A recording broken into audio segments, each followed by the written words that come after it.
Welcome back to the channel, everyone. Today I'm trying out a new video series. I'm probably going to call it the Crowdfunding Roundup. And today I'll be looking at games that were launched yesterday, from the day that I'm shooting this, which is Tuesday, February 28th. Now, this is an experiment, and I'll go into more of my reasoning at the end of the video for anyone who's interested. But the purpose of this video is to look at the games that came out on crowdfunding the day before. I have a website called Think Outside the Board where I've been doing it in column form for the last few years. I've got over 5,000 subscribers there, but I see the traffic and I think it's just in a format that people aren't using too much anymore. You know, it may feel like an old early aughts website or something where you're scrolling through information. So I'm thinking that this may be the better way to do it. And there may be other advantages as well, and I'll go into that at the end of the video. But for now, let's just get moving. I have 20 different crowdfunding campaigns I want to look at with you today, and we'll just see what came out and what might be worth backing. So this is the first campaign I'm looking at. It's called 85 Afghanistan Graveyard of Empires, a squad battles game. I should preface this a little bit and say that there are things that I don't cover. So I don't cover zines, I don't cover role-playing games, I don't cover voting games, you know, kind of Cards Against Humanity clones. I think that there's not much game in those, there's not much game design in those games, and if those games are fun, it's usually because of the people involved. So I kind of have to draw the line somewhere, so I'm focusing more on board and card games. And for instance, there's 20 campaigns we're going to be looking at today. I did remove about 5 or 6 of them. So I started with 25 or 26 because some of those, one of them was a voting game and some of them were just missing information or were so kind of haphazardly put together that I didn't feel like they merited being included. So we've cut it down to 20 campaigns. The first of these is 85 Afghanistan, Graveyard of Empires. And I'm going to kind of go through my thinking process historically that I've been doing when I'm looking through campaigns for the website. So the first thing I see about this campaign is that it is a military game. If you go down here, it's put out by Mark Walker. He runs Flying Pig Games. Some of this information I'll be talking about I happen to know just because I've been looking at campaigns so closely for the last several years. Information that I always think is valuable is the date that it finishes. So it's going to finish on March 22nd. And if we go down here, we see that it's going to deliver October 2023. Now, Flying Pig Games doesn't have this game in Boardgame or Geek right now, but if I go over there, this is their most recent series that is similar. So this military game, it's a war game, is going to have a complexity weight of 2.75. Personally, I think anything over 2.55 is in the medium-heavy range. And interestingly enough, this is sort of a previous series. It was 65, the new one's 85. This one had art by Kwanchai Maria, which is interesting. That might have been sort of as he was kicking off his career. But he's done a lot of great art. One of my favorite artists. He did in the Hall of the Mountain King, Cryptid, the new Sidereal Confluence, Under Falling Skies. He's just an awesome artist, and you've definitely seen his art places, but he's not doing the new game. Okay, so this is a war game. These are generally, look through, we get a kind of a look at what this looks like.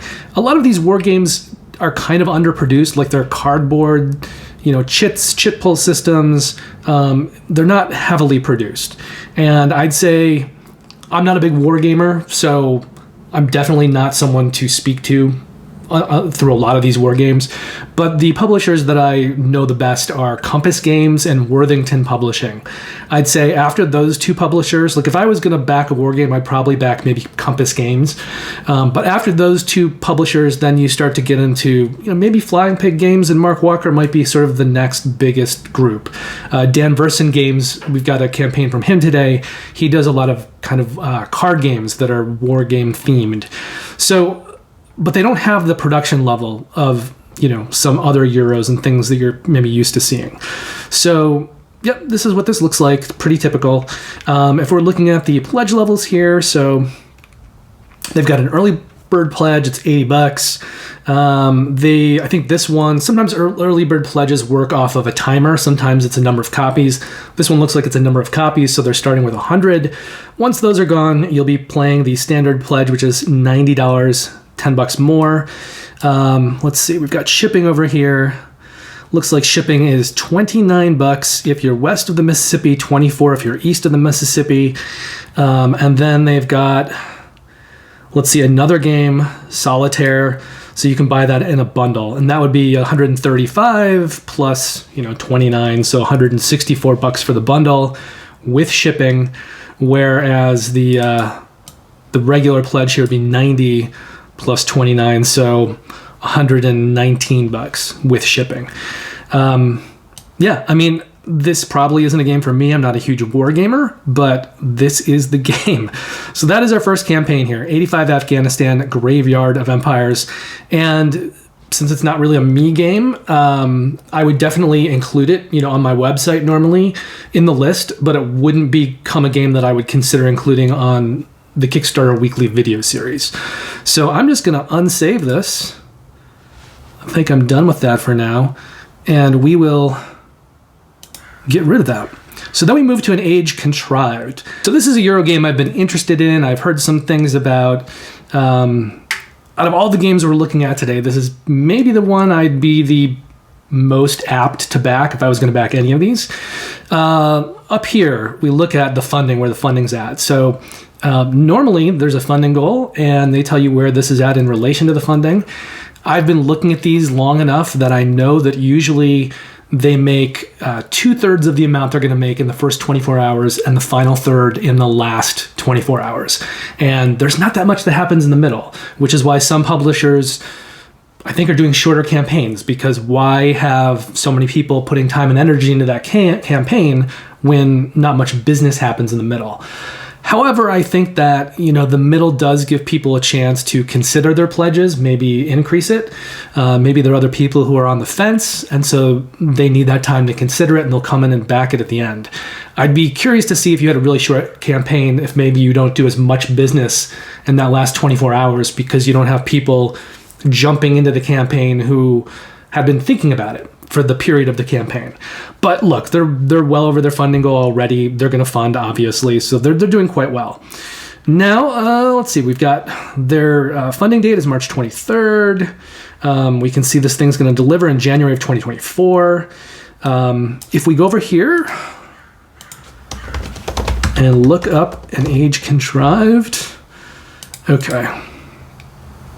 So Chris Matthews, the designer, Serena Malian is the artist, Bellows Intent is the publisher, and I've already looked through all of these games already just so that I'm not wasting anyone's time and spending a lot of time hunting for things. But this is everyone's first go for the most part. So if you go up here, this is the first game that this publisher has put on crowdfunding. Usually, to me, that makes it a high-risk game, just because they've never produced a game this way before. They've never had to deliver a campaign. Even if the game looks great, there's a big question mark there. It's all new. And so it's just something to be aware of when you're backing games, if that's something you want to take a risk on.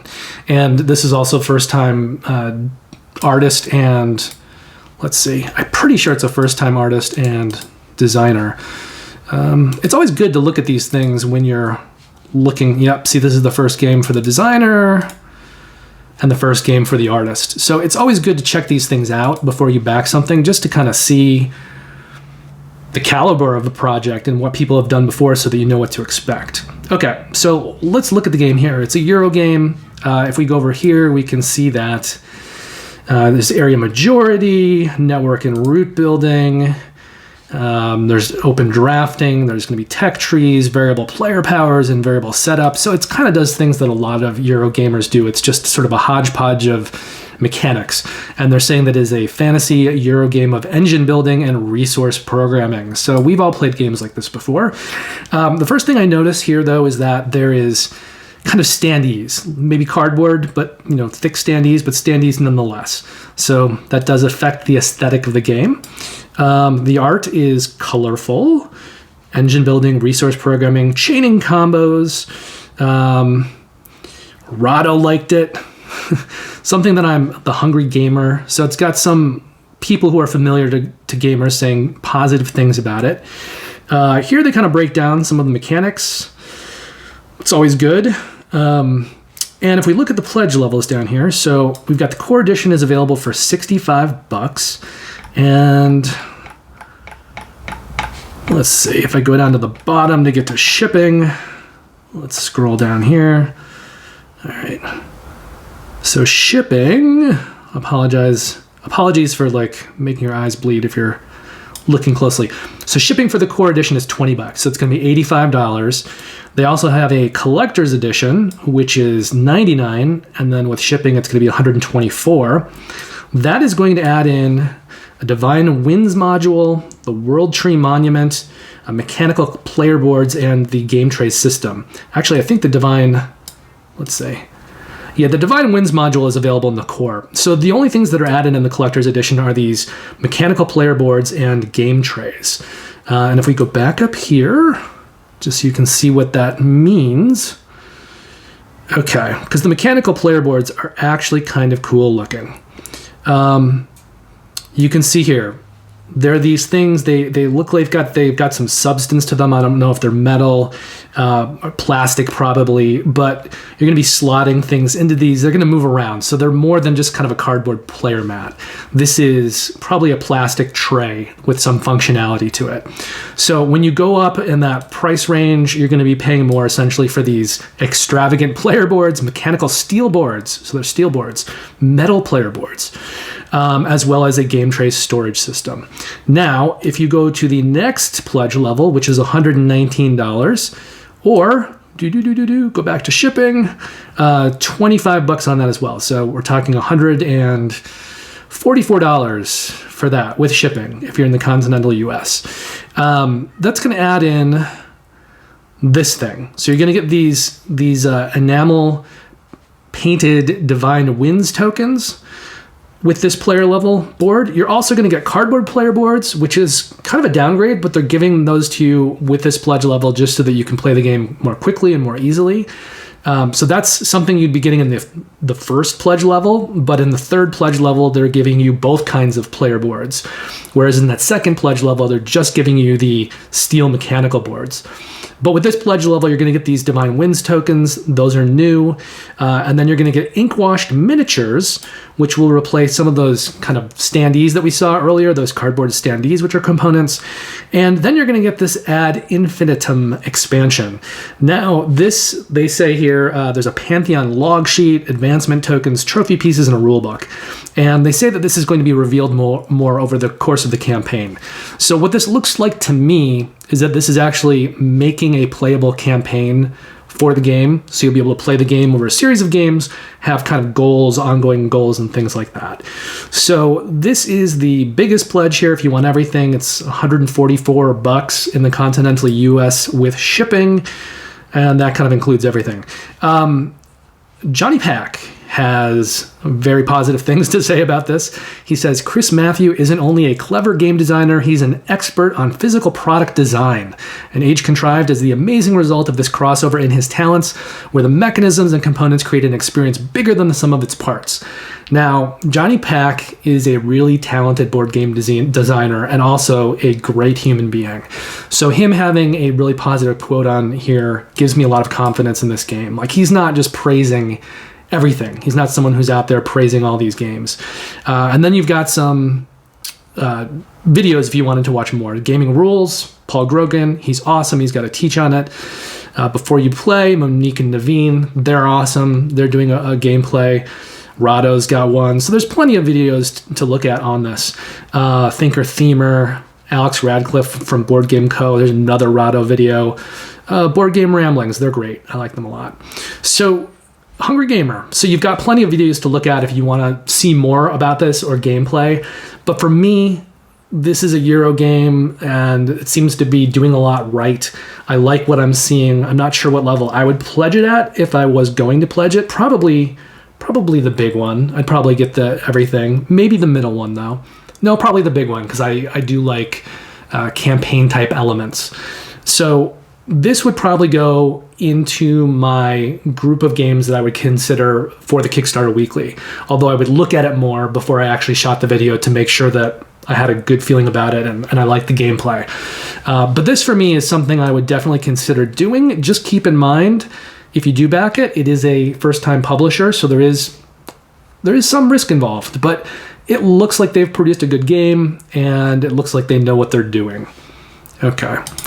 Ancient Terrible Things Reawakened. Now, this is a game that's existed before. They did Ancient Terrible Things. It was a worker placement game, resource management. And then, let's actually...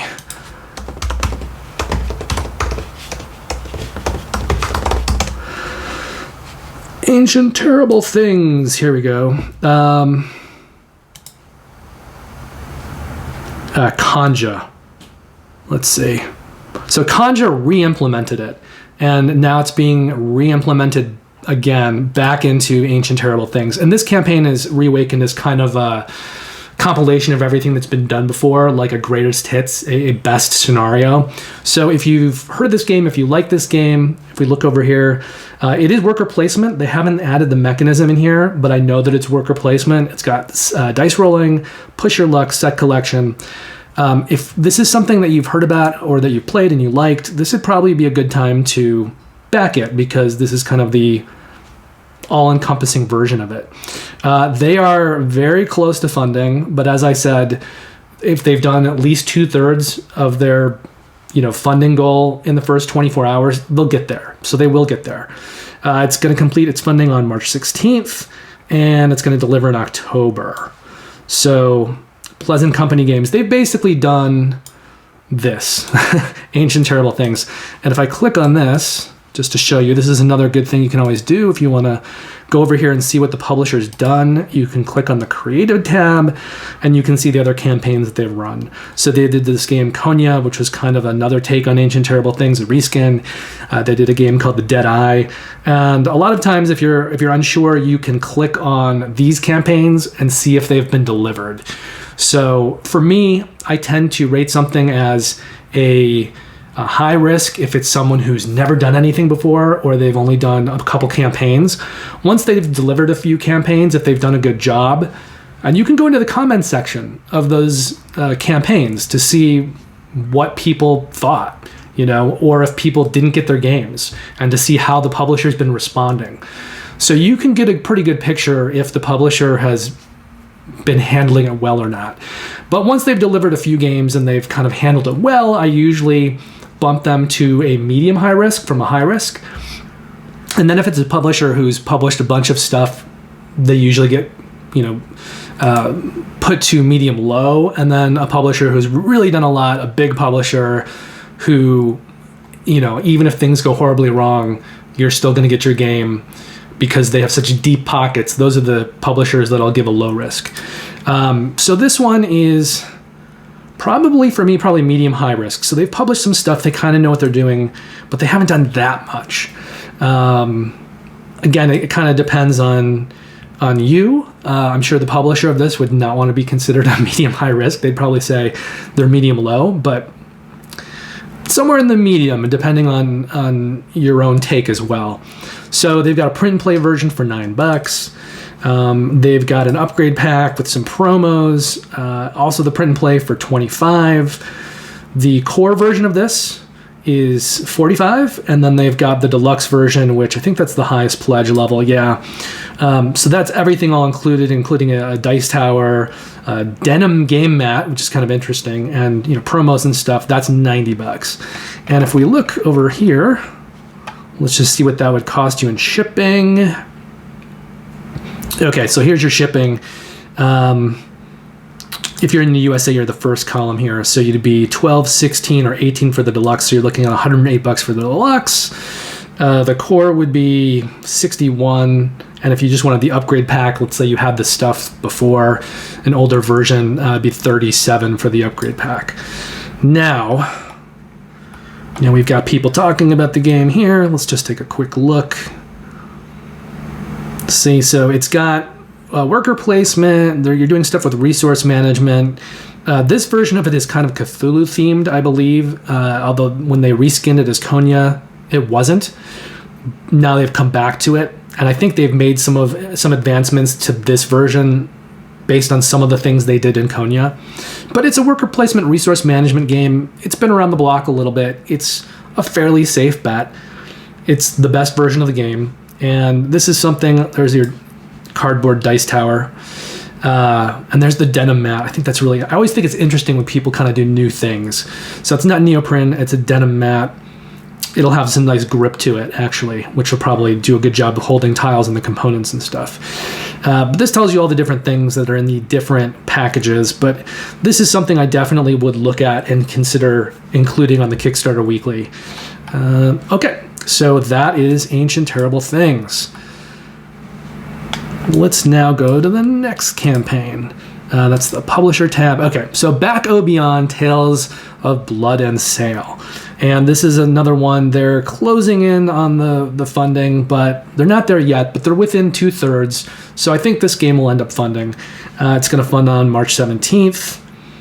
It's Fable Games, so it's another first-time publisher, which, again, even if things look good, you need to go into it understanding that. They haven't done this before. And let's see what they've got. They've got, this is just their, if you want to just help support them and throw them $5, get you into the pledge manager. Most campaigns have that. Buccaneer, this is your basic pledge here. It's the standard version of the game, plus you've got some foil cards, alternate art on some crew cards. And then from there, so that's $46. Let's take a look at shipping.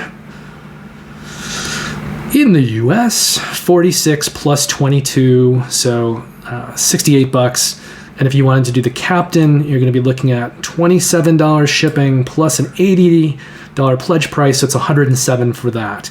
And that's going to get you, what does that get you? The deluxe version, basically. Anything else? It's just the deluxe version. So let's go see what that difference is. Let's go back to the top. Okay, here's kind of what the game looks like. We can see that there's a solo mode now, which is pretty cool. It is by the designers of The Darkest Dungeon.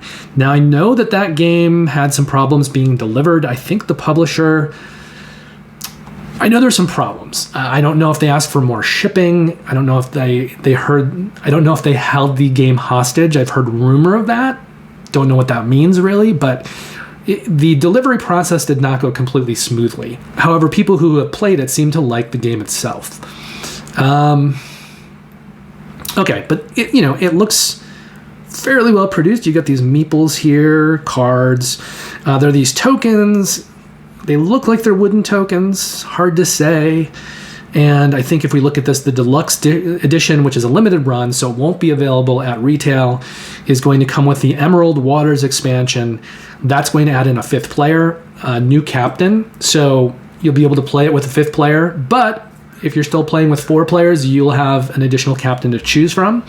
And it will have wooden screen printed tokens. Also a deluxe storage system. So that means that these tokens in the base game are probably going to be cardboard, and in the deluxe version they will be wooden and screen printed, and that's always a welcome upgrade as far as I'm concerned. I did want to show you one more thing. These are the tokens down here, I think. Cardboard in the base game, wooden tokens as you saw up above in the deluxe version.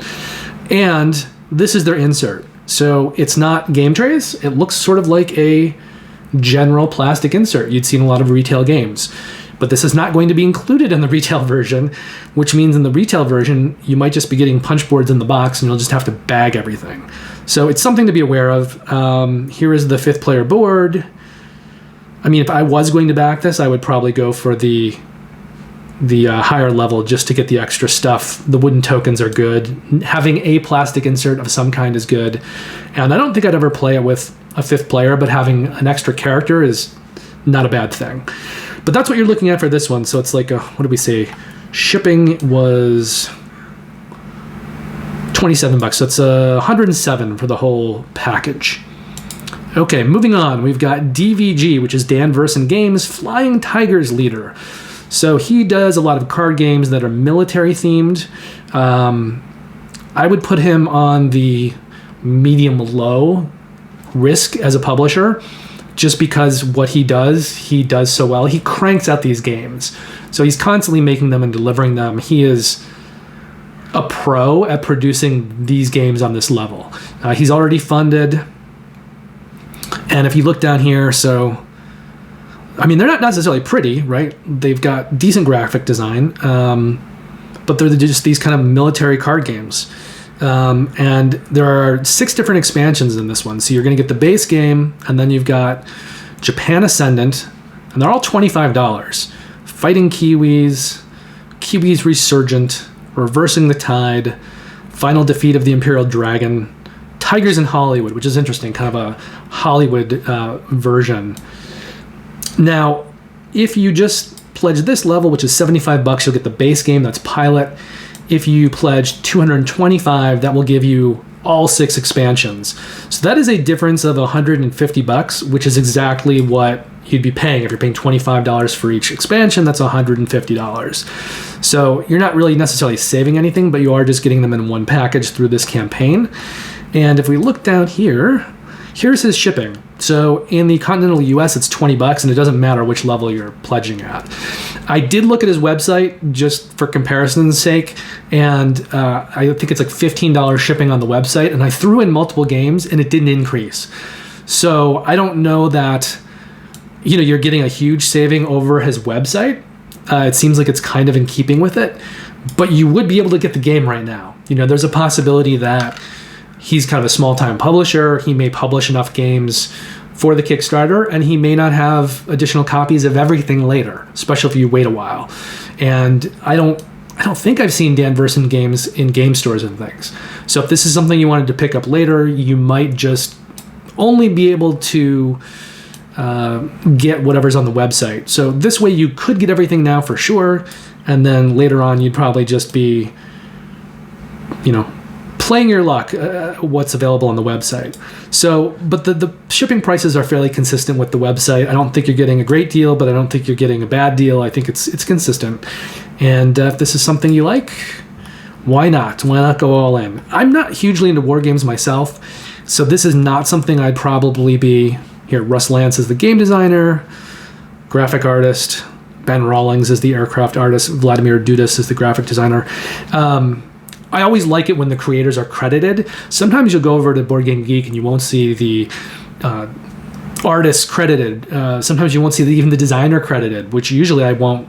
If no one's credited and I can't find a rule book on the campaign, and I usually won't even include it on the Roundup post. Like, I need to have the designers and the artists credited there. So that's just one of those things where I think as you're looking at games, you want to make sure that some of that basic information is there, just to make sure that it is a certain level of professionalism.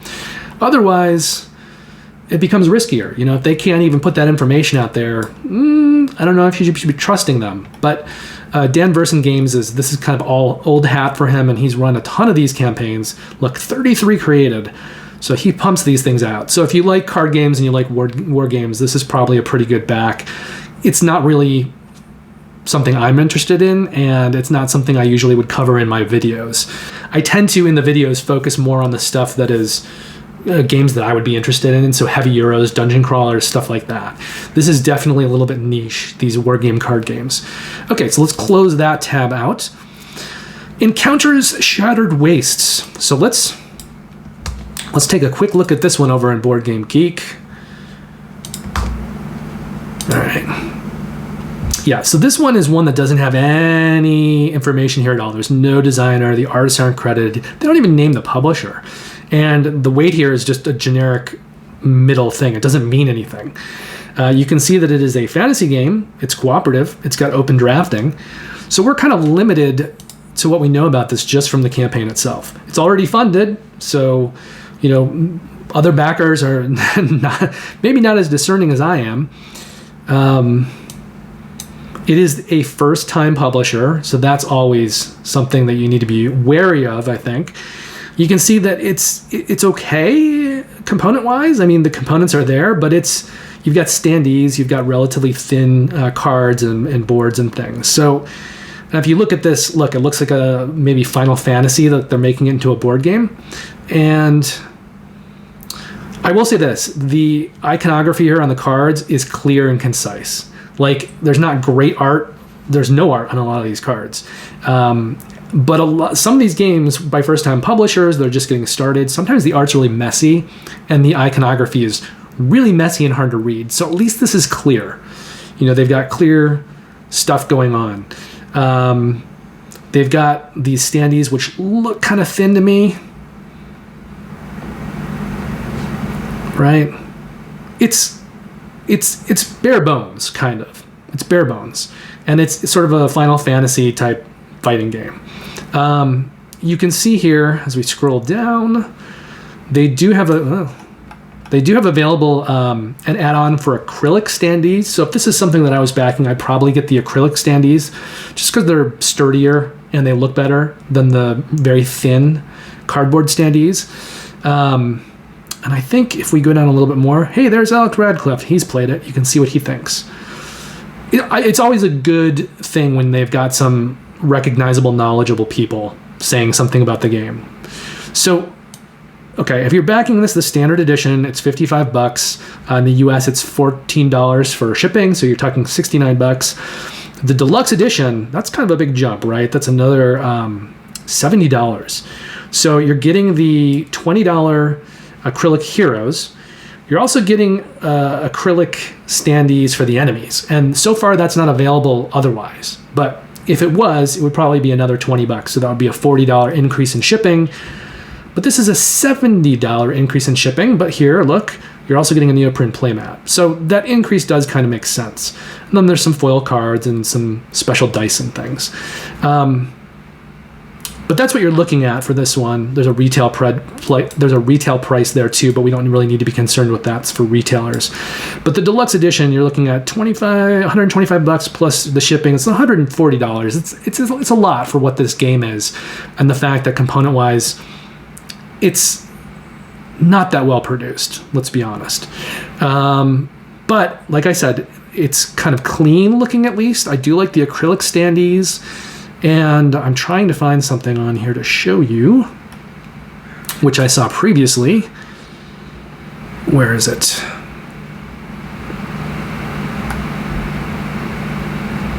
I'm not going to be able to find it. It's got to be one of these... is it this? I thought they had a version of this where you could actually just see the art, where it wasn't moving.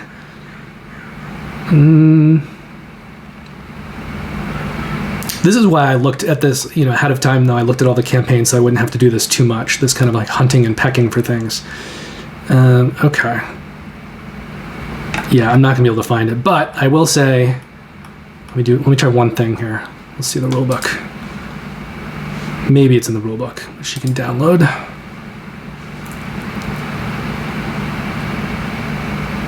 I believe what I'm looking for is here in this rulebook.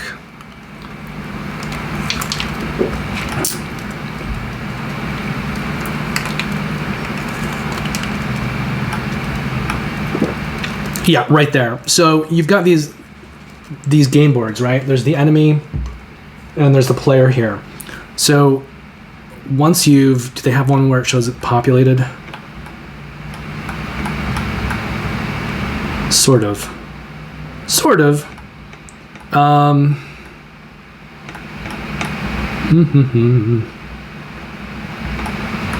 trying to at least show this off for what it is, because look, everybody works really hard at these games, and here we go. So you've got an enemy you're fighting, you've got the kind of cards and tokens you'll be putting out, you've got your party members over here. You can see that they're very much trying to kind of ape a Final Fantasy video game, old school, in a board game setting. You can almost imagine how there'd be little character animations here as they're kind of waiting to cast their spells. But that's what they're doing. And I think, for a first-time publisher, and, it's kind of being done on a lower end to some degree. But for what they're doing, they look like they've handled it pretty competently. It's just not... They haven't spent, millions of dollars to make this on a super high level. So I think if I was into Final Fantasy... type games more, this is something maybe I'd consider, but it's probably not really for me, and it's not produced on a high enough level that it's something I'd probably be showcasing on the Kickstarter weekly. But I can also respect that in their own way, the creators are doing some pretty good stuff here, and I'd be curious to see where they go next. Okay, moving on. We've got Gnomistic, the board game, and this one is already funded. As you can see, let's look up here. So that's going to fund on March 31st. It's going to deliver in April 2024. Now, as we're looking at this, you can see it's very bright. It's very colorful. They've got They've got some people dressed thematically. But it's super colorful. It looks very simple, like wooden tokens and things. It's kind of a card game. This I thought was interesting, though, because they're saying that it's more complex than Azul or Splendor. It doesn't look like it. They're saying that it is the same complexity level as Wingspan or the Castles of Burgundy. Doesn't look like it. But less complex than these, which, yeah. However, I did see down here, there's Grant Lyon with Grant's Game Rex. Now, Grant says that it's a great game full of tricky and interesting choices. So he's saying tricky, which means that maybe it is a little more complex than it actually looks. But I think they have a quote on here from... There's the Game Boy Geek. It does have a solo mode. That's always good to know. I think they have a quote on here from like a Catan... If I can find it. A Catan... like the world... Where is he? Here he is. Expert opinion. Raul Jimenez, Catan champion. I don't know what that means actually, but he's won Catan somewhere. So he says, I had the experience of playing Gnomistic, and this is what I think. The cards variety is so high that I felt overwhelmed at the beginning. I would have liked to see all the cards in one single game, but I understand this gives the game a very high replayability. Raul is a very experimented board gamer. This is a Mexican campaign, I think, which is why the language is maybe a little bit not perfectly translated.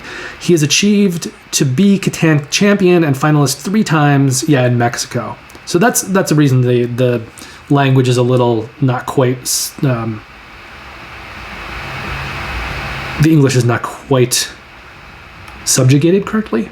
Okay, but anyway, so he's a Catan champion, and he's saying, like, yes, it's a little more complicated than you might think upon first look.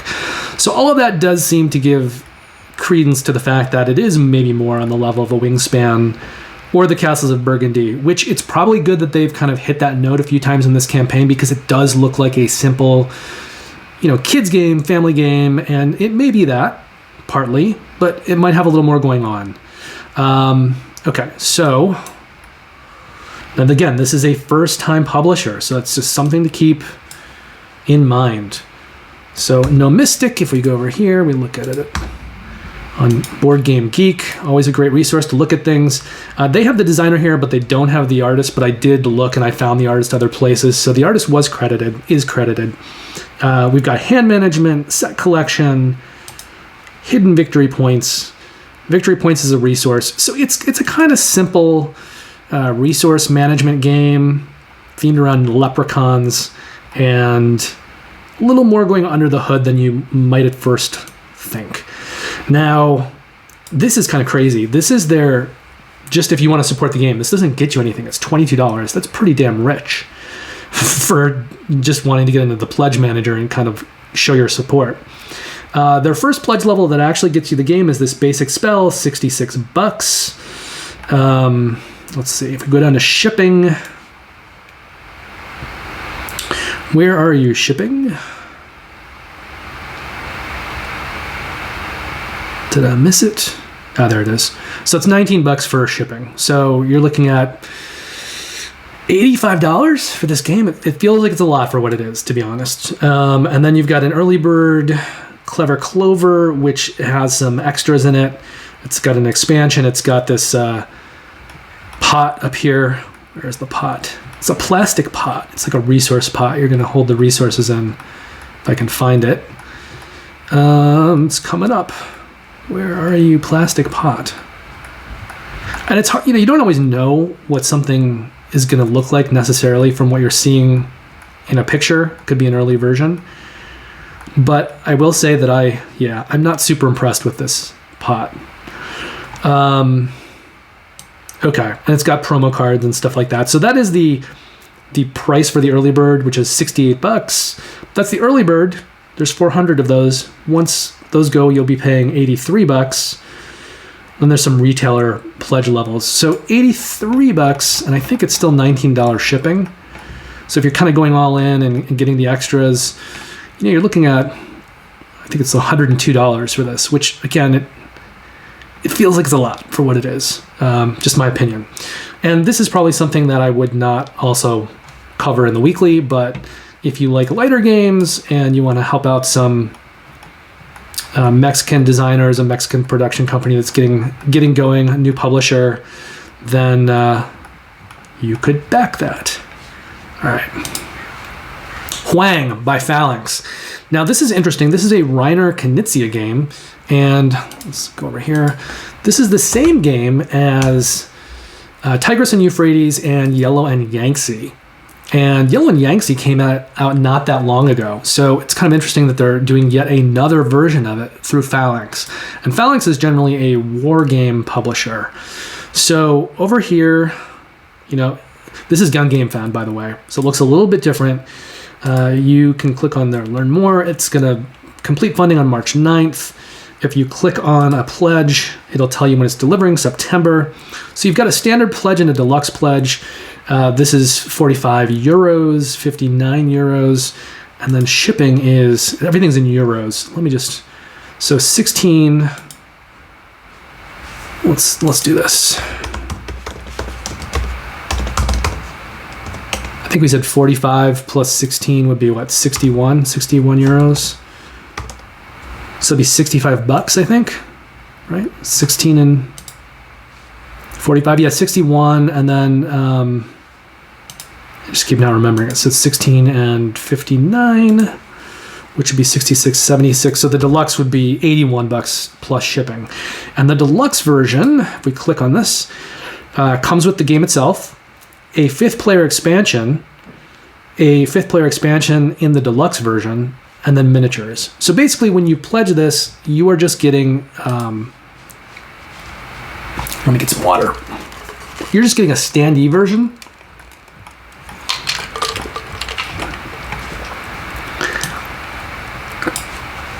Well, here we go.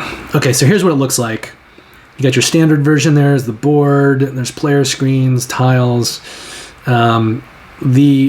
These guys are going to be in the deluxe version, the miniatures. The cardboard ones are going to be in the standard version.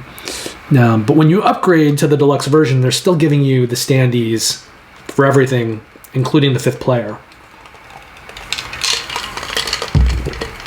Now, I don't necessarily personally love, these actually look like pretty good quality standees, to be honest. They're pretty thick. I don't love Yellow and Yangtze. It's not really my game, so this isn't something that I personally would consider backing.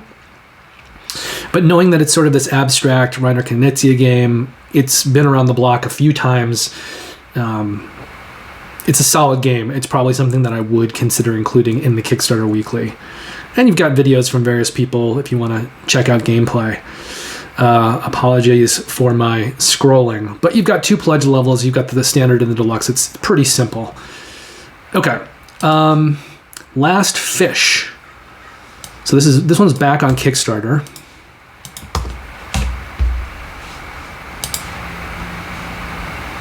All right, so this is Rico Connolly is the designer. I believe this is also, another first-time publisher. And this one is about 30% of funding, so it may not make it. It probably won't make it. But let's take a quick look at it. Anyway, it's got some cards. I actually kind of like the art on these, but you can tell that the graphic design is kind of amateurish. It's a little busy. I don't love it. They do have this metallic clasp case, and this is the standard edition. This is what the cards look like. It's got a metallic clasp case, so that's pretty cool. And then if you get the deluxe version, you get a game mat for it and sort of an expansion pack. So it looks like they've got the standard edition here is $20. limited to 3,500 copies.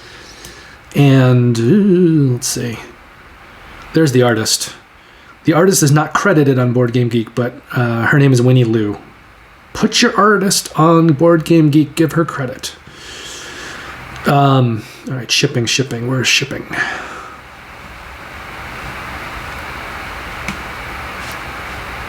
Did I miss it? I know shipping here is somewhere. And I do want to include the shipping for you. Sometimes if you just click on this, it'll tell you the shipping for your country, but it looks like it's not going to.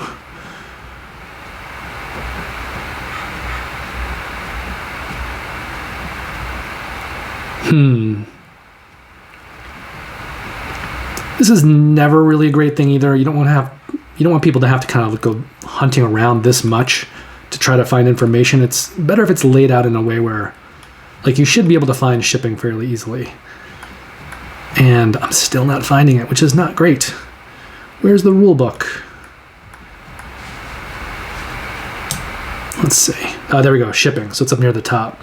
Okay, so shipping is $25 for the standard version of the game, and then if you get the deluxe version, which comes with some extras, it's going to be so $25 for the standard, and then $64 for Midnight. Midnight is just the deluxe edition, but then you've got Abyss, which includes the deluxe edition plus some extras.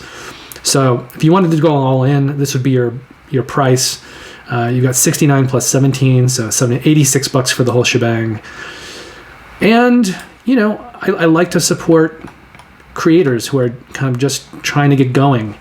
And this, let's see. It's a party game, it's a card game, hand management, action event, card play, conflict resolution, player elimination. So it's kind of a, multiplayer.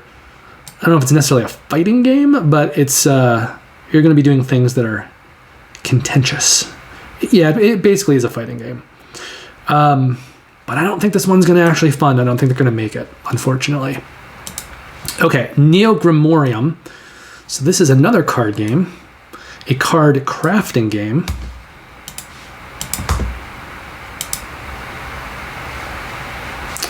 Ginger Ale Games. Max Holiday is the designer. Rob Lundy is the artist. It's a card game. It's got deck building and worker placement. Okay, so it's going to fund on March 30th. If it funds, let's see, how are they doing? Oh, they're not going to make it. They're a long ways off. This is not going to happen. So, I mean, I'm just looking at the campaign anyway. It's a little bit, production-wise, underwhelming, right? There might be a good game in there, but they might need to go back to the drawing board and produce it on a higher level. They also have these, this is one of their extras, these kind of books, these little plastic books, resources, and these, for deluxe resources, are a little underwhelming to me as well. So if you wanted to pledge this, it would be $25, and it looks like shipping is $11, so it's $36, and that is for the all-in. So it's kind of like, yeah, there's just one player. You're either 36, you're getting everything, or nothing. And if you wanted to give them more money, you could pledge a little extra. But like I said, it's not going to fund. I can tell already. I know within the first 24 hours, if the funding goal is this low, it's not going to happen. Okay, Nevermind The Distraction. This one is pretty interesting to me because I do like to... Let me just see where we are with time. Okay, I do like to support smaller creators. I like, the big games, the big publishers, but I'm always looking for smaller creators who've actually put something out that's really worth backing or having. Now, this is a solo card game. It's kind of a meditative card game, but look at this. You got like these little glass, what's the word? Like these little glass stones, and even the mat here, I think these are just. I think that's art. I don't think it's actually an impression in the mat, but it looks like it is an impression that would hold these. You got tokens and stones, and this mat is not a neoprene mat. It is. Let's see. What does he call it? It is made from microfiber cloth, so it's a fabric play mat. And to me, it's always interesting when someone is doing this. This is a first-time publisher, so he's kind of doing this all for the first time. He's doing this all himself. He is the publisher, designer, and artist, AJ Plank. But it's always interesting to see what kind of choices people make when they're just starting from scratch. They haven't done this a million times. Sometimes, if you have someone with a really good design sense, they get to really interesting choices that are totally valid and can then transform the whole industry. I mean, you look at someone like Isaac Childress, who did Gloomhaven the first time out, and just did amazing things with that. Okay, so we've got $5 for a print and play with this. And then if you want an actual physical copy of the game, you're looking at $25 or $48. And the reason for that is there's two different versions of the game. There's an abstract series, so it has this abstract art, and then there's also one that has kind of everyday art. And AJ, what's his name again? AJ Plank. He is the artist, but I don't think he actually did this. This is kind of like, found art or licensed art. It's probably art that's, he could cheaply license for free. Not for free, but, pay a certain amount of money and just get free use of it forever. So he's made kind of two different versions of the game, and if you want both versions, you can pay $48. Where's your shipping, AJ?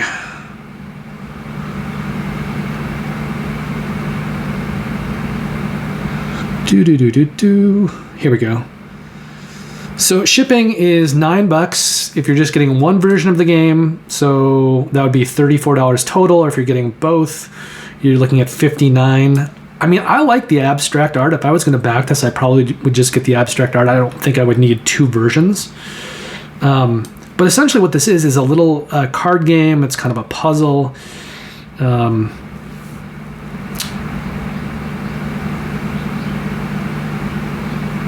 There's some positive things people are saying. An abstract solitaire card game inspired by the principles of meditation and mindfulness. And I'm thinking, I like everything about it. I like the way that the production kind of works together. I like the design style, the design sense. This is something that I would, even though it's a first-time designer, first-time artist, he's doing it all on his own. There's some risk there. This is something that I would consider including in the Kickstarter weekly. And I don't know if it's for me. I probably wouldn't end up backing it. But I'm really intrigued, and I really want to play it. And this is the kind of person that I really want to champion, because it seems like he's just made a lot of really good choices from design through, production. And this is the kind of person I think we want to continue making games. And it's impressive when they're kind of doing it all on their own, and it looks this good. So if you like abstract strategy games, kind of solo games, what did we say? It was $9 for shipping. So $34. It's not expensive. It's like $34 for the whole thing. I would help this guy. Help him. Where's his funding at? Ugh. Unless people really jump on this thing and things, the tides change, it's not going to fund, which is disappointing, because I think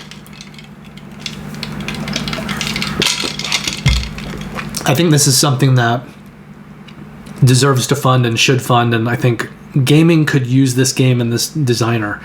So if it looks good to you, jump on this, and maybe enough people do it, we can get it over the finish line. Okay, Nooblings. This is kind of the other end of a first-time publisher doing everything. So it doesn't even say any information here. It doesn't say the publisher, the designer. I happen to know. I've already looked it up, so I know everything about it. It's one person who's the designer and the artist. So it's a fantasy card game. It's not going to fund. It's a $2,500 of a $15,000 goal. But you can see, I mean, it's pretty rough. It's done on a pretty low end. I still want everyone to succeed, but there just may not be enough there, really. hopefully he can learn from this and maybe go and notch it up a bit. Come back later. There he is. Meet the creator, Drew. So this is, where is he? Drew Boehm at Boehm Games. And $40 for the standard edition. And he's got, what has he got? He's got a deluxe edition called Noble, which is really, there's not much to it. You're just giving him extra money so that you can get your name listed in the rule book. This is just if you want to help this guy out. And this is, the shipping's already there, so I don't have to go hunting for it. But $77 for this kind of simple, produced on a very low-end card game. It's not worth it in my opinion. Everyone has a dream. I want everyone's dreams to work out. But people need to be a little more realistic. He probably should be, if he's producing on this low end, he should be putting this thing out for like $10 or something if he wants people to back it, I think. Or he needs to put more time and energy into it. I can't fault anyone for this. This is pledge $500 or more. This is just if there's a few like angel investor people out there who really want to help him, they can throw money at him. But yeah, this is not something I would encourage anyone to back. It's just very bare bones. Nooblings. All right, Pocket Paragons round 2. This actually has existed before. Pocket Paragons came out in 2020. They're just going and making more. So there's like 4 different new packs you can get of this. These are, let's see, what does it say over here? Pocket Paragons by Brian McCain, Solus Game Studio. Intense 3-minute duel, deeply asymmetrical. So it's kind of it's a fantasy fighting card game, hand management, rock, paper, scissors. Yeah. And there are like 4 different packs of cards you can get with this. 4 different versions. There's a lot of different artists working on this. I actually like the art. It's pretty cool art. And there's different artists working on different packs. And when I went hunting for the artists on this, like he had said in the rulebook, various, look in your individual box. And I did look at some individual games and they did credit different artists. So the artists were credited there. He just didn't have them all credited in one place because this is spread out across many game boxes. You can see it's got like kind of a penny arcade look, some of it. Different art for different boxes. He also has this game Spaceline, there's a Spaceline set for this game, but he also produced a game called Spaceline, which hasn't delivered yet, I don't think, but it's something I considered backing. But this is someone who's only done a few campaigns, let's see. And only 1 or 2, I think, has delivered. So to me, this is like the medium-high range. Like he's delivered before. He delivered the first Pocket Paragon. So he's done this once. He knows what he's doing. He did Frenemy Pastry Party as well. Spaceline, I don't believe has delivered yet. I was looking at that one earlier. So, he's learning as he goes. But it's a fighting card game essentially. $24 if you just want the kind of cheapest thing. Let's see. So $9, that'd be $33. Or if you want all of the boxes, I think there's like, yeah, this one, $59. This pledge will get you all of the new boxes. There's 3 of them? And a playmat. And it looks like it'll be $72. Yeah. There's also this pledge level, Spaceline War Hero. So here's the all-in. Here we go, all-in. So you've got all 4 versions of the game: Acquisitions Inc., Spaceline, Origins, Aegis, Temporal Odyssey, Rivals of Aether. So there's 6 of them. Then there's extras. There's the dual set and a playmat, and that's what the $13 in shipping would be for. So that'd be $172. Which, if you like fighting games, maybe it's worth it. But it's a lot of money, I think, for what it is. And he hasn't done that many things, Solus Game Studio. And what is the designer's name again? Brian McKay. So that's not something I probably would highlight, excuse me, for the Kickstarter Weekly. but it's something I would be curious to check out and play at some point, somewhere. Okay. Then we've got this one, Puzzle Dungeon, and this has existed before as well. Let's take a quick look.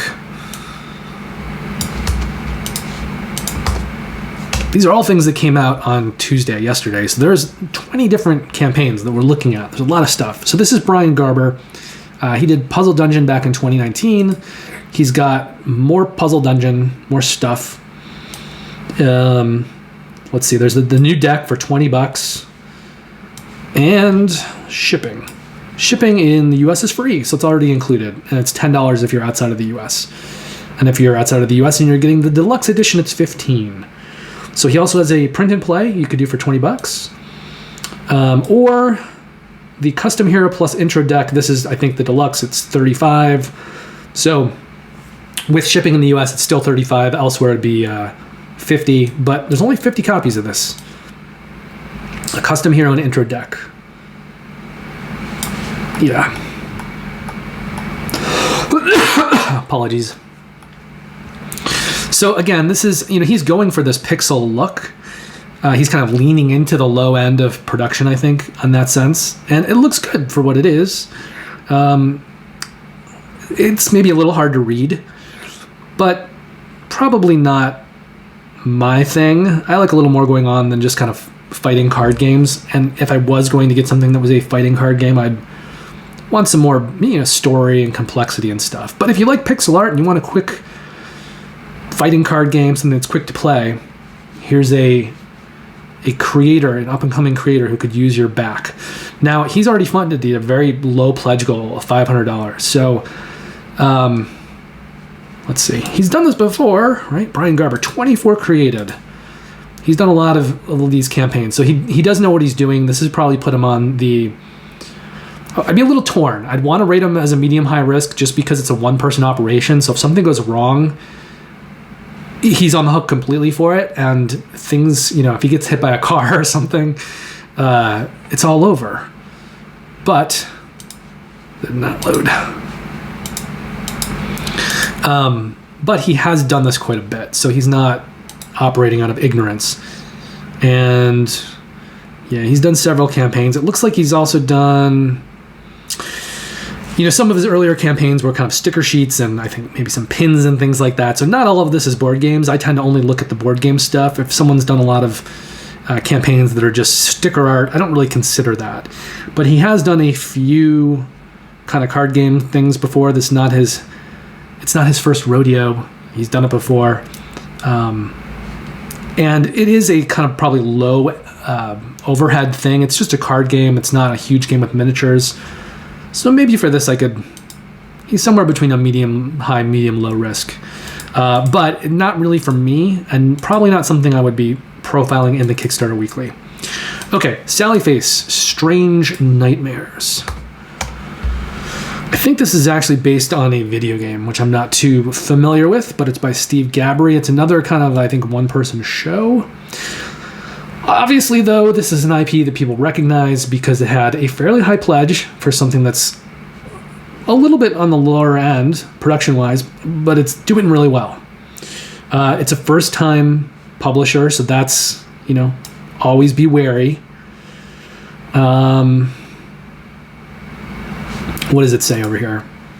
It is horror video game themed. So yeah, there's a video game that exists that I'm just not aware of. Area movement, cooperative game, dice rolling, scenario mission, solo, complete played solo, variable player powers. I know this one's been kind of in the pipeline for a little while. The Kickstarter didn't launch for a while, so they've been taking some time to get this going. So you've got your first pledge here for $40. That's just the game. And then you've got what is this? Okay, Super Strange Nightmares includes upgraded components, more mysteries to uncover, exclusive cards. Then you've got the Super Mat, which also includes a play mat. Then you've got Double the Nightmares, which is just multiple copies of the game and retailers.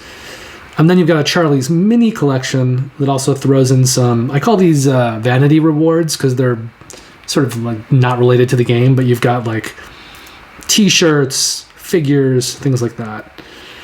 And, this is ways sometimes people will try to help their their campaign make money and stay afloat by offering all these extras. Now, if you look at this though, like it's got standees, it's pretty bare bones. Like the production level is not high on this game. So The Binding of Isaac. Okay, so this is cool things we have made. But this isn't by the company that did the... No, it's not. Unless Maestro Media... Oh, they did do The Binding of Isaac. Okay. So they're just kind of starting out under a new label because they made The Binding of Isaac under a different publisher name. Production-wise, it looks a little low-end to me. And I would be wary of backing it, I think, in general. But if you know the IP and you really like the IP, maybe it's something you'd want to consider otherwise. But I think this is not something that I would end up including on the Kickstarter weekly. I just like generally games that have... There's more going on, I think, production-wise. And I'm always a little wary of having all this kind of merch involved. I want the people to be concentrating on the game itself and not just running a merch store. So that actually, for me, it's more of a bit of a warning. Some people may love all the merch, but for me, it makes me nervous. I want the game to be the focus. Okay, so if you're looking at the various pledge levels, though, for the base game here, it's going to be $64 continental US with the shipping. Let's find the highest pledge level that's not just crazy with merch. What is this? The full Charlie's collection. There's a lot of extras in that. Let's not look at that. That's over $1,000. It's just... And this is high, too. 600. I'm trying to find the highest pledge level that's kind of the game with the upgrades. 6 copies of the game. We don't need that. The mini collection. All right. Upgraded components, more mysteries, a playmat, got a t-shirt, some collectibles. This is maybe the highest one that I would probably be looking at. So it's $150, and it's with shipping, $177. And, I'm just going to leave this to you. I'm like Rodney Smith. I leave this to you to explore further in terms of what the deluxe upgrades are. It's just, there's so much merch in this, it's kind of overtaken the campaign itself.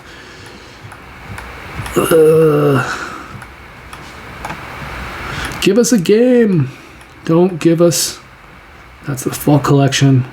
I'm going to go back here just to see what's in this Charlie's mini collection. Where are you? That's the vinyl tier. So much merch. Okay, so this is the highest level one that I think I would be considering. Okay, so here's the figures you're getting on the t-shirt. I mean, it's cool. It's cool. It feels like the game is...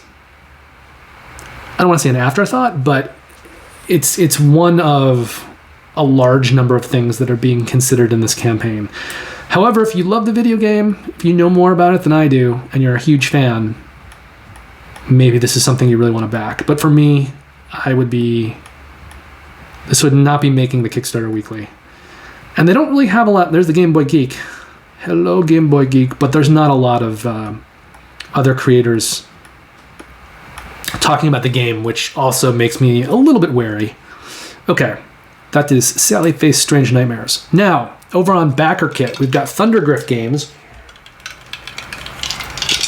who are doing something a little bit different. They've got 4 of these games. They're each in a soda can, essentially. They are all abstract strategy games for 2 players, specifically for 2 players. So if you're looking at this... Now, and let me just say, Backerkit is a little problematic. I was following this campaign. I've tried to follow some things on Backerkit. They don't have a lot of campaigns, but I try to go on there and follow things, so when they pop up, I'm aware of them. Even though I was following this, I couldn't find the campaign on the website. I was doing a search for it and it wasn't coming up. And I think Backerkit needs to get their act together and make things more user-friendly, because it is really kind of difficult, I think, to navigate the site and find things. But essentially, one of these games is... Well, you just have to go to Backerkit. One of these games is €15. And if you want the bundle... That'll include all 4 games for $45, so essentially you're getting the 4th game for free. And then also in that bundle, you're getting this additional game which comes in looks like a chips bag. It's an extra game. So you're getting that game for free. So you're essentially getting 5 games for the price of 3 if you do that bundle. But these are 2-player abstract strategy games. There are some add-ons. So here's the 5th game, the snack pack game, €7. And then there are just some extras, kind of golden caps, because it's, soda themed. So they've got like bottle pop tops. They've got some collectibles, poker cards. But let's see. If we go back up here, they had a funding goal of €30,000. They're at 51,000. I'm not going to go to the translator with this one, but they're funded. They're going to do fine, and it looks like it's going to end on March 17th. And let's go back to Backerkit. Does it say when it's delivering?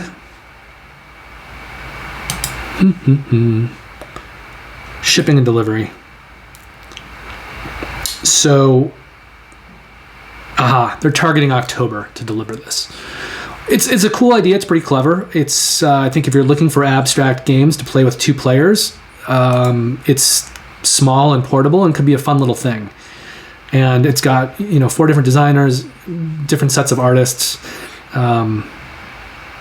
Looks interesting. I'd probably look deeper into this one, and I might consider profiling it, but I don't know if it's ultimately a game for me. I think just because it's so small and portable, the gameplay itself may be limited, but I would need to look more at it. I do like the art. The art's pretty awesome, and I like the innovative design. Like, as an idea, it's super cool. You can see, it's got some cool components too. So there's a lot that I like about it, but I would need to look further into it to see if it's something I'd actually want to profile, and I'm guessing it's probably not something that I personally would back. But I think for some people it's going to be an awesome thing and serve a great purpose, and these are really cool 2-player portable games. Okay, Song for War Mediterranean Theater. So this is a war game. We've already established I'm not a huge war gamer. It is by a new publisher called Invicta Rex. Now, if you look at this, or if you go to the website, if you can't see in my video, I'm impressed. I like the color of it.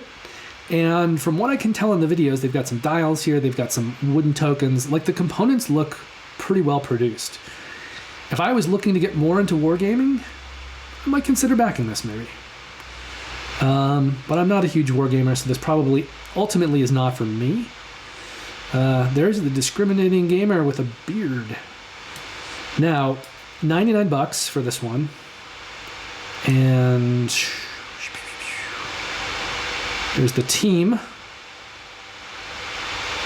And the US, $25. So you're looking at $124 for this game, which, as a war game, that's actually probably fairly well produced for what it is. Not too shabby.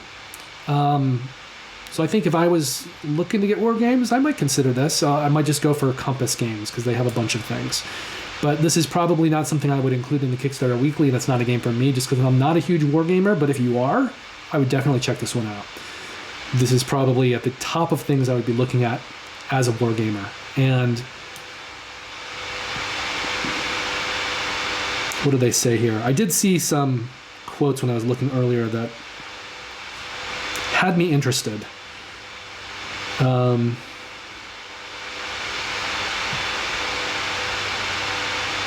It's always interesting when you find these random quotes that aren't really attributed to anyone. Okay, here, if you know who Brent Guillory from Armchair Dragoons is, maybe if you're a wargamer you do, Brant says, "There's a variety of reasons we've been tracking this game for almost 2 years now. It takes an expansive approach to the underserved theater of World War II and does so with a well-balanced melding of land, sea, and air operations. It offers some interesting twists on the turn sequence, combat resolution, and victory tracking, which combine to give the game a fresh feel. You can learn it quickly and be in the thick of the action almost immediately. The ahistorical bits of the game, Italian aircraft carriers, don't detract from engagement of the players and immersion of the topic. The game kills on the table, it's beautiful, and most importantly, this game is a ton of fun that'll keep you coming back over and over." So there were some historical liberties taken. Italian aircraft carriers. But if Brant Guillory is someone to be listened to, then it sounds like it's probably a pretty good back. And production-wise, I'm impressed from what I'm seeing. All right, moving on to Soul of Ankiril.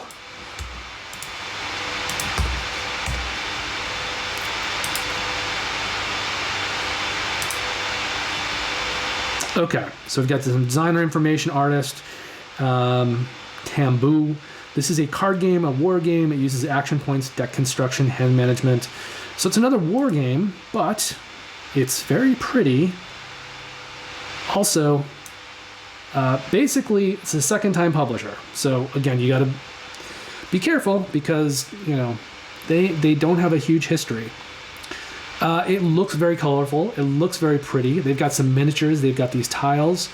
It's sort of, I don't know if it's a family game or a kid's game. It almost looks like that, right? From the art and the design style, but it's a war game maybe for family gamers. Maybe bordering on being an abstract game. It actually looks pretty cool, I think. I don't know if it's my game, but maybe like the war chest audience it could appeal to. And I think just the production design and the colors, everything, it looks well made, right? So this is something I probably would take a deeper look at. It's probably not something that I would back, but if I look deeper into it and the gameplay is really solid and the production seems to be online with what I'm seeing, it's something that I would probably be including in the Kickstarter Weekly to recommend to other people, possibly. So the base pledge here is $37.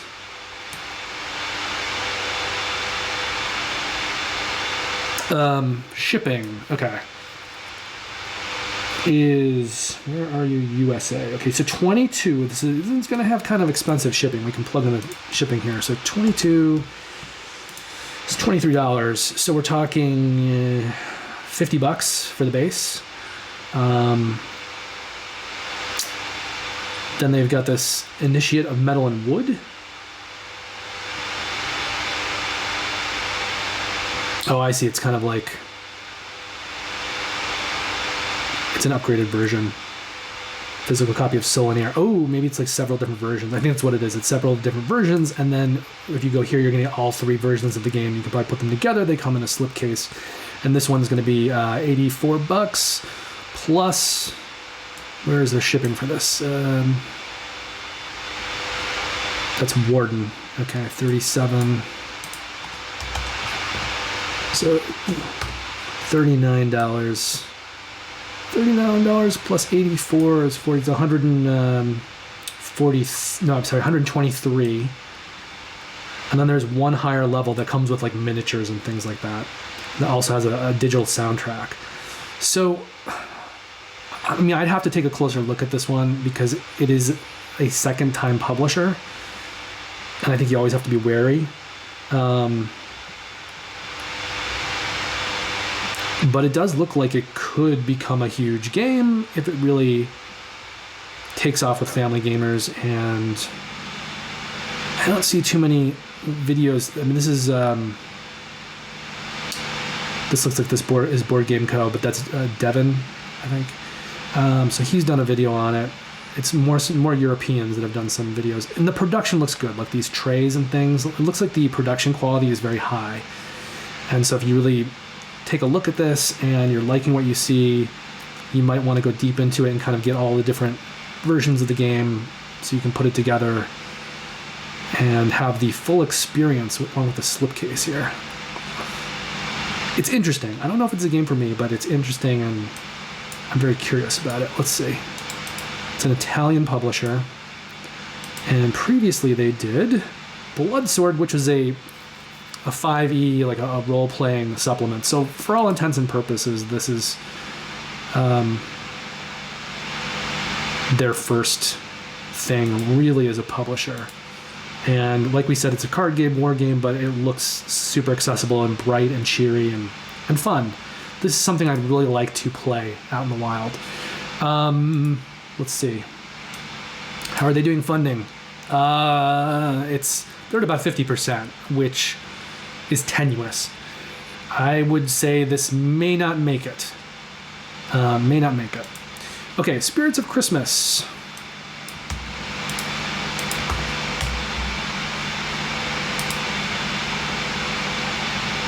All right, so this is, I believe, a husband and wife, John Bailey and Emmy Bailey, who are the designer and artist. You can see it's got this kind of, I don't want to say low end, but it's got this watercolor art style. It actually looks really cool for what it is, I think. But it's not super polished. But I like it. And I think it's something you could play at Christmas. You know, thematically, you bring this out. Now, you are going to be moving around this rondel to take actions here. They say that you're moving around locations, but the locations are just the locations that come out on the cards. And it's themed around A Christmas Carol. It's kind of a card game, trying to complete various objectives.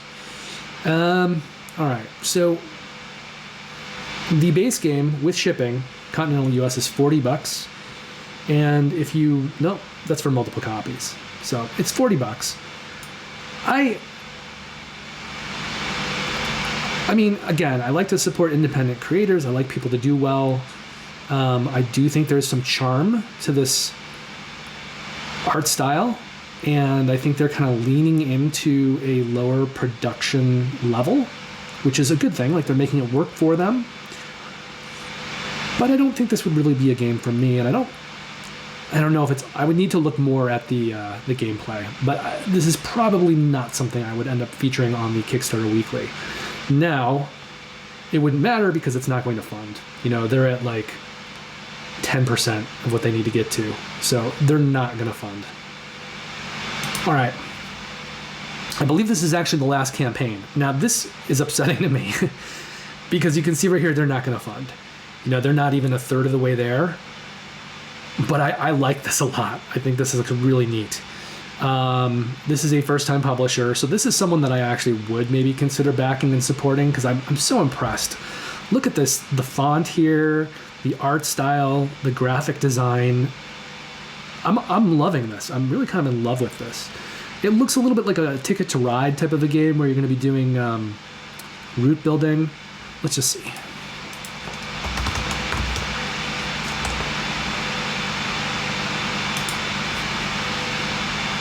Yeah, you're doing network and route building, some drafting, endgame bonuses, connections.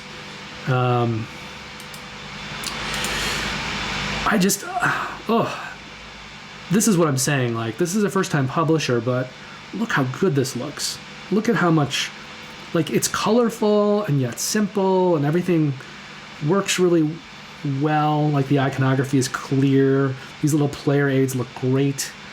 This is something that I really want to see fund. I mean, this is something I think could really hit it off with lots of gamers. I think would be great for, you know, more casual gamers and family gamers, and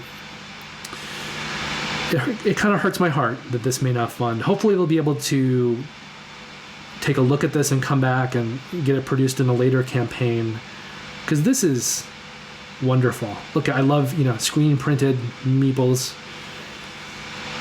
I don't know if I would end up backing this one personally, just because it looks a little simple for my taste, but I might, just because I'm so impressed by it. But it's something I would definitely be recommending to people in the Kickstarter Weekly. And I'm really, let's see, let's look at the prices. So they've got postcards here. Here is their first level. So it's $57. And I did notice this before. There is a little bit of, like, they spell stretch goals wrong. And I was wondering why.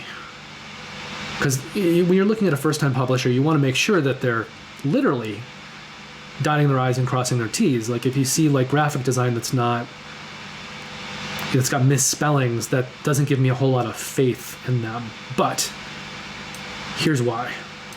They're out of Germany. Okay, so there's some translation things that happen. I think stretch goals was spelled S-T-R-E-C-H. They left out a T. And I guess, when it's coming from another country, that explains it, right? It's not necessarily that they can't spell. It's just that something got not quite translated correctly. But overall, it's just very impressive, I think, just the graphic design and everything. Okay, so we said the base game here is 57. How much is 17 euros? It's $18. So that would be $65, $75 for the base game. And the higher pledge levels are just for multiple copies. So it's a $75 game that includes the shipping. That looks like it would be great for the Ticket to Ride audience. There's probably actually a little bit more going on than there is in Ticket to Ride, so it could be a next step from that. Somewhere between a Ticket to Ride game and a Euro. And I'm in love with the graphic design. So I'm not happy that this is not funding. Yeah. So this is something I wish I could include in the Kickstarter Weekly, but I probably would not end up including it, because if it's not going to fund, it doesn't really serve a purpose. Okay, so let's just close out this one. That means if I'm looking at things I might be including this week, the pick of the litter, we've got an Age Contrived, which is this Euro game, they're totally funded. I would look more into the mechanics to see if this is something that I would back. We've got the new version of Ancient Terrible Things. I'm not sure this is right for me. I think it's a little bit maybe simple, but this is something that people are aware of and they seem to like.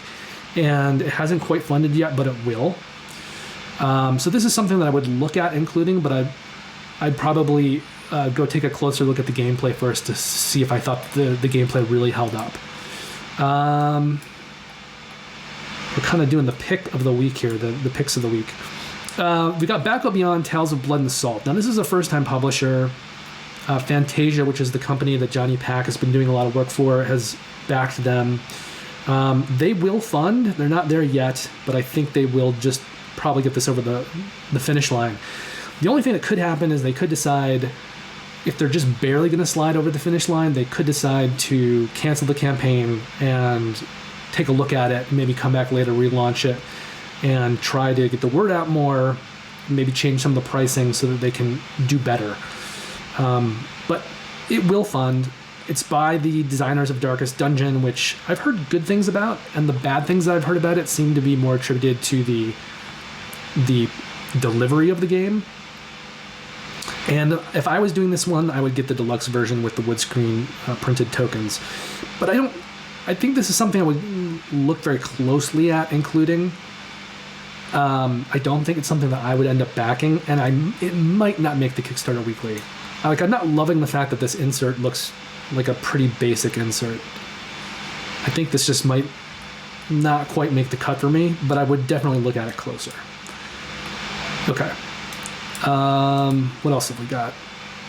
Okay, we've got Huang, which is the new version of Tigris and Euphrates, and Yellow and Yangtze, which is not really a game that I love, but a lot of people do like it. And it's going to be a pretty good version of it, I think. So this isn't something that I would actually personally back, I don't think, but for a lot of people, this could be a great version of this game, which is actually very well regarded in general. Then we've got Nevermind The Distraction, which, this is another one I'm a little upset about because it looks really well produced. It's by sort of an up-and-coming game designer. He's done a great job, I think, at realizing his vision and producing this thing, and great production choices, and it doesn't look like it's going to fund. So hopefully this is something that he can take back to the drawing board and come back in the future and get it funded at some point, because this looks like it should exist in the world. Then we've got the Soda Pop Collection. Again, this is really not for me, but I think for some people it might be a great thing to have. It's definitely funded, and I'm not sure. I'd have to take a look at the gameplay to see how, I don't want to say deep, because it's probably not going to be deep, this gameplay. But I would need to take a deeper look at the gameplay to see if it merits me using it in the Kickstarter Weekly as something that I would want to recommend. But it's by Thundergriff Games, who is a pretty solid publisher, and there's a lot of innovative stuff going on here that I really like. Soul of Ankiril. Now this one is... This is the... Oh, right. This is this very colorful, kind of abstract / war game, maybe for families, that I'm thinking could possibly appeal to the war chest audience, but it seems actually more colorful and more engaging than that. If you're pledging it at a high level and really getting everything, the price kind of does get up there. So I would need to take a deeper look at the gameplay to see how good it is. But it looks like it might be something where it's got simple gameplay that is nevertheless rewarding gameplay. Casting spells and summon creatures, reach and deactivate the 3 emanation portals. So you're doing kind of some head-to-head, fighting stuff on the game board with objectives and goals. It looks interesting. I would take a deeper look at this one. And I don't know if this would be a back for me personally, but I'm intrigued, and I'd really like to play this. And I think it probably won't fund this time out. So I probably would not end up including it in the Kickstarter weekly, but I am intrigued. All right. Then the last game I've already closed out of, but that was Wanderlust, which I was really upset about because I think it looks great, and it's not going to fund, I don't think. But that one definitely should be out there. Like, it could become a modern classic on the level of a Ticket to Ride. And there's some other games out there that I think do similar things, like Connecting Flights, that have done pretty well, and there's no reason it looks better than that to me. So, summarizing of all these, is there anything that I would personally back? The one thing that I'm considering maybe is an Age Contrived, although I'm not sold. So I need to take a deeper look at this one. I have very mixed feelings about these metal player boards. They have me curious, but it also seems pretty fiddly and like an extra expense that maybe is not merited. I need to look at the gameplay though. I will say that I'm right now backing the 5th and 6th games in the Stefan Feld collection. Those came out a few days ago, last week, and just this morning they launched the new Scholars of the Wayfarer game, Scholars of the South Tigris. I'm combining things. Not Wayfarers of the South Tigris, Scholars of the South Tigris game, which is the sequel to Wayfarers of the South Tigris, which is put out by Garpel Games. It's their new trilogy. It's the publisher who does like Raiders of the North Sea, Architects, Paladins, Viscounts of the West Kingdom. I love that publisher, and I think most of their games are really good. And they just had their newest campaign launched today. So that's something that I'm backing. So for me, I'm into Stefan Feld, I'm into Scholars of the South Tigris, which means that I'm going to take a close look at an Age Contrived, but it may not make the cut because there's other stuff that I'm backing, and I'm trying not to back too many things. But you've seen the group of games that I would take a closer look at from these, and then of those, the one that I'm possibly going to back. Now, let me just address why I'm doing this, because this is a bit of an experiment. I have a website. It's called thinkoutsideTheBoard.com. I've been running that for several years now, and I do daily roundup posts of all the things that launched today, like I'm doing right now. And it's in kind of list form. And on a given day, it might take me an hour or two to do that, right? For days where only a few things launch. On Wednesday, because the 20 games, 30 games come out on Tuesday, doing that post can take me 8 or 10 hours. I'll go and put all the games with relevant information into my spreadsheet, which is the same thing I did in preparation for this video. But then creating that list and formatting and everything, it can be an all-day thing. So I now have over 5,000 subscribers on that website, but I see the traffic, and the traffic is not that high. And ultimately, I'd like to help people make decisions, informed decisions about what they back. I've had really good luck with what I backed. I haven't really been burned too badly. Almost never. I could almost safely say never. There's been one or two things I've been slightly burned on, but not badly. And I've never had anything like never deliver. So, and I study these Kickstarter campaigns. I look at them every day. So I have more knowledge probably than people who aren't spending that much time looking at Kickstarter. So I'd like to be able to share that knowledge and have people make their own decisions based on partly on what I'm saying. Certainly our tastes are different, so there may be games that you like that I don't. But I can probably help you just get through some of it with a lot. So that's one of my goals, and that has been one of my goals with keeping that daily roundup post. But it does take a lot of time. You figure 2 to 3 hours a day on average, maybe, and then on one day of the week it can be an 8-hour post. If there's a day in the week that gets a lot of games launching in addition to Tuesday, I could be spending up to 20 hours a week working on that website. And I don't know that people are really using it. I think it might feel a little bit old school to people, and they don't want to consume their content in terms of a list. So I'm considering kind of shifting what I'm doing, going from that format to these videos. And also, because I'm kind of shooting this, I don't plan on editing it very much. I'm doing it Alex Radcliffe style. There won't be a lot of editing involved in this video. So it will take me, I think, far less time to do this than maintaining that website. So this is a little bit of an experiment to see if people like this. If you like this format, if you're finding this helpful, let me know in the comments. Also, let me know how often you'd like this. I could just do this on Wednesdays for the Tuesday games. I could do this on Wednesday and include all the games in the week previously. I could do a couple shorter videos spaced throughout the week. So Wednesday I could do a video that does the Tuesday games. Maybe on Friday I could do a video that covers the games that launched on Wednesday and Thursday, and then I could do a third video on Monday that covers the games that launched over the weekend. I could do a video every day. That might actually create too much work, but there are things that I can consider.